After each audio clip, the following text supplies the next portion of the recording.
So this morning I got up at 6:30, which is way later than you get up normally for bird work, so that was nice. I had dinner at the hotel and then we headed out. I got picked up by a work colleague and we drove out to site. We met another work colleague and we went up a forest logging road. And the area that we were looking at is between an old forest logging road and a river.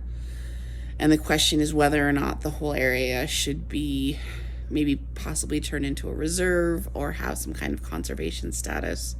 And judging from the tracks we saw today, I think that would actually be a really good idea. We saw lynx, fisher, snowshoe hare, possibly porcupine. We saw marten, all sorts of tracks crisscrossing along an very old dilapidated oil and gas road that runs basically between that forestry road and the river. So we went along it and we were taking note as we went along of all the trees that looked like really good denning trees. So these are trees that could be used by fishers. So we took note, we took GPS points and photographed them, having a look at, first of all, are they going to be big enough? We call it a DBH, but are they a big enough diameter? Are they showing signs of rot, that heart rot, that it's going to give an open cavity in the middle? So we took note of all those trees. We took note of all the tracks. We took note of a mineral lick that we saw, or that we knew that was there. And then eventually we came to an area that had a lot of undergrowth and good tree cover, and we decided that would be a good spot to test out one of those fisher exclusion boxes. So we put the box out, we zip tied it to the tree, and then my colleague filled it with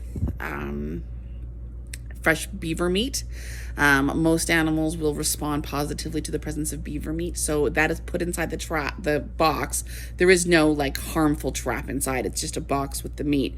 And then we set up 2 cameras on the box from 2 separate angles, one a wide angle, one closer, to try and see if we can get fisher to come out to the lure of the smell of beaver meat, just to confirm they're there. And then the box itself, as you see, it has a hole in the front, and that's for the marten to go in and out if that box was going to be used for marten trapping, which we were absolutely not doing any trapping today. So just the box and the beaver meat, and the 2 cameras. And then we came to another spot as we were circling back to the car that had 3 really nice big denning trees in balsam poplar. And so we took note of the trees, took photographs, took a GPS point, and set up our 3rd camera.